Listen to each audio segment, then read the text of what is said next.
Dear friends, मैं नीतीश कुमार आप सबका बहुत बहुत स्वागत करता हूं अपने इस ऑनलाइन क्लास जिसका नाम है स्किलफुल मिशन।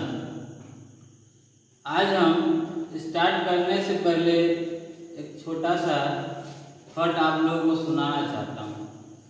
सपने वो नहीं होते जो हम नींद में देखते हैं, बल्कि सपने तो वो होते हैं जो खुली आंखों से हम देखते हैं और उसको साकार करते हैं अपनी मेहनत से, अपने परिश्रम से।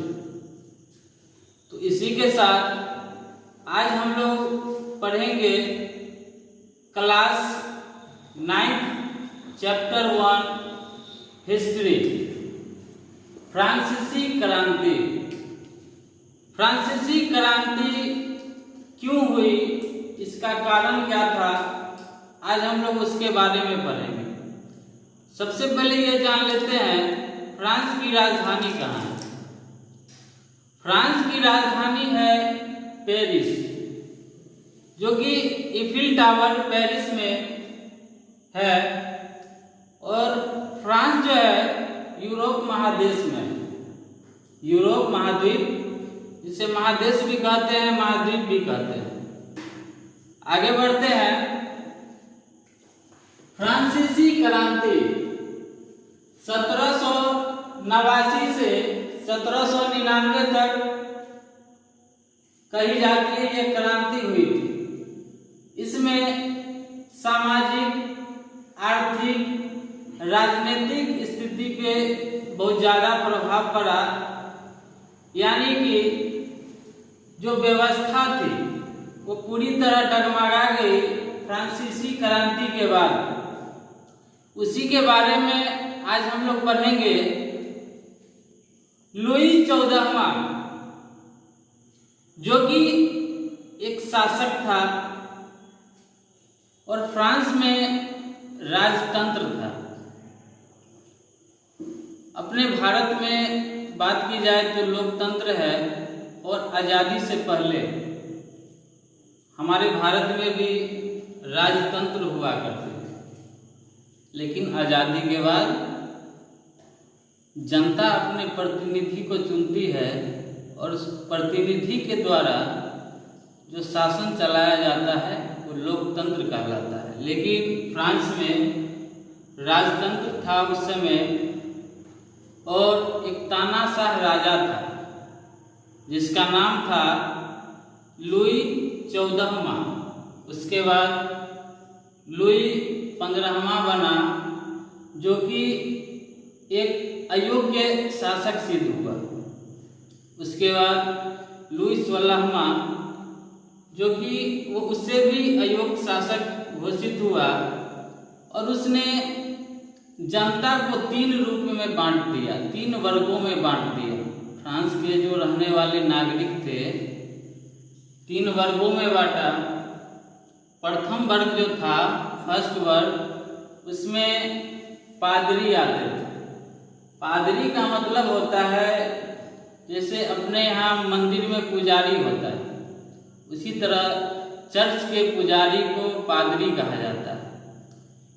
दूसरे में आता है कुलीन। कुलीन से भी कर नहीं लिया जाता था। इन दोनों से फ्रांसीसी जो राजकुमार था लुई 16वां, वो इन दोनों से कर नहीं लेता था।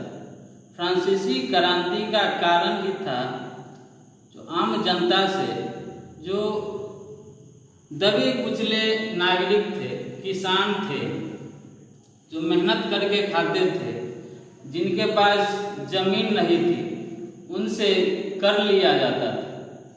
और जो फर्स्ट वर्ग और सेकंड वर्ग के जो होते थे उनसे कर नहीं लिया जाता था। क्यों? क्योंकि उनके मतलब बात मानते थे, उस राजा के इर्द गिर्द रहते थे। आगे बढ़ते हैं। पुरातन व्यवस्था, लुई 16वां का जो व्यवस्था था, यह कह सकते हैं निरंकुश। यानी एक तानाशाह शासक था। सामान्य एवं कुलीन का अत्याचार, यानी जो सामान्य लोग थे उस पे वो अत्याचार करते थे, यानी बहुत ज्यादा कर लेते थे। जो सामान्य वर्ग के लोग थे वो पादरी को भी पैसा देते थे और सामान्य एवं कुलीन को भी, जो किसान लोग होते थे, एक तो ये दोनों को कर देना पड़ता था और वो राजा भी कर ले लिया करता था। इससे क्या हुआ, लोगों की जो स्थिति थी और दयनीय हो गई। जो थर्ड वर्ग के जो लोग थे, जैसे किसान हो गया, मजदूर हो गया, मध्य वर्ग में डॉक्टर, वकील, इंजीनियर लोग आते थे। लुई 16वां स्टेट जनरल की बैठक एक बार बुलाते हैं, उसमें तीनों वर्गों के लोग आते हैं। तो पादरी वर्ग और कुलीन वर्ग दोनों एक संगठन बनाते हैं, और जनसाधारण वर्ग को अलग रखा जाता है। और ये दोनों कहता है तो जनसाधारण वर्ग को इस बैठक में नहीं बुलाया जाए। इसी बात को लेकर के जनसाधारण वर्ग के जो लोग थे, जैसे किसान, छोटे मोटे किसान, मजदूर, उन्होंने कहा लुई 16वां से एक संविधान का गठन किया जाए, बैठक बुलाई जाए, और इससे हम जो है असंतुष्ट हैं। तो ये जनसाधारण के लोग, एक बार की बात है, लुई 16वां एक बैठक बुलाता है, बहुत बड़ा बैठक। जैसे अपने यहाँ संसद होता है, संसद में राज्यसभा, लोकसभा के जो सदस्य होते हैं वो बैठते हैं, उसी तरह उसमें बैठा गया। लेकिन ये दोनों पादरी और कुलीन वर्ग के जो लोग थे इसका विरोध करते हैं, कहते हैं हम इसे बैठने नहीं देंगे, ये हमारी बिरादरी का नहीं है, इसका हम विरोध करते हैं। इसको लेकर के इसमें असंतोष की भावना आ गई। इनको लगा कि हमारे विश्वास के साथ अत्याचार हो रहा है। तो इन्होंने क्या किया, जो एक किला था, फ्रांसीसी किला, जहाँ पे बहुत सारे कैदी बंद थे, लुई 16वां ने बहुत अच्छा अत्याचार किया। उसकी जो पत्नी थी वो फिजूल खर्च करती थी।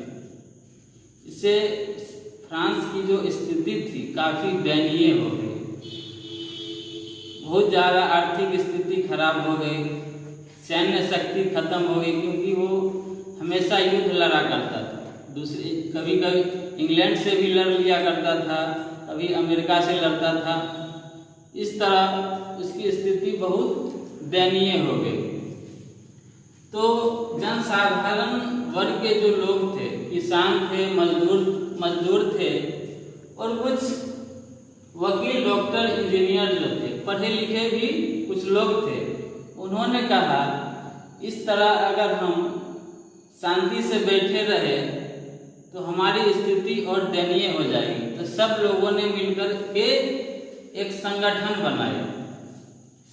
बना करके, और लुई 16वां का जो एक किला था, जहाँ पे उसने मजदूर लोग को भी बंद करके रखा था, यानी कि अत्याचार करता था। जैसे अंग्रेज हमारे देश में 200 वर्षों तक रहा, भारतीयों पर अत्याचार किया, उसी तरह लुई 16वां एक तानाशाह शासक, जैसे अपने उत्तर कोरिया में आप देख लीजिए, किंग जोंग नाम का एक तानाशाह शासक, ठीक उसी तरह लुई 16वां था, वो भी बहुत अत्याचार करता था, फिजूल खर्च ज़्यादा करता था, देश दिवालिया हो रहा था, घाटा में जा रहा था, मजदूर को पैसा नहीं दे रहा था, उल्टा मजदूर से ले रहा था, काम भी करवाता था, पैसा नहीं देता था, ऊपर से बहुत ज़्यादा टैक्स लगा दिया था आम जनता के ऊपर।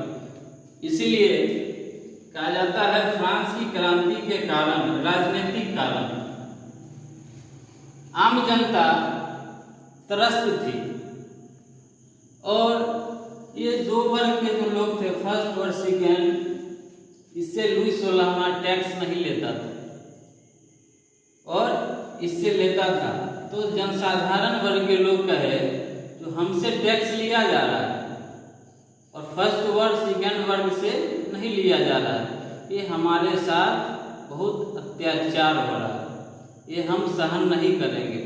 उसके बाद जो जनसाधारण व्यक्ति थे उन्होंने एक संगठन बना करके वो अपने बात को आगे बढ़ाए। आर्थिक कारण, फ्रांस की स्थिति इंग्लैंड से युद्ध करके उसकी स्थिति बहुत खराब हो चुकी थी, सैन्य शक्ति में हरास आ गई, देश दिवालिया हो रहा था। यानी कि फ्रांस की क्रांति का प्रभाव आर्थिक स्थिति पे भी पड़ा। इसके बाद है सामाजिक कारण। लुई 16वां जो था 3 वर्गों में बांट चुका था। तो कहा जाता है फ्रांस की क्रांति का ये भी एक कारण है। अगर इस तीनों से समान कर लेता तो शायद यह स्थिति नहीं आती, लेकिन फर्स्ट वर्ग और सेकेंड वर्ग यानी पादरी और कुलीन से कर नहीं लेता था और आम जो जनता थे, किसान थे, मजदूर थे, उनसे कर लिया करता था।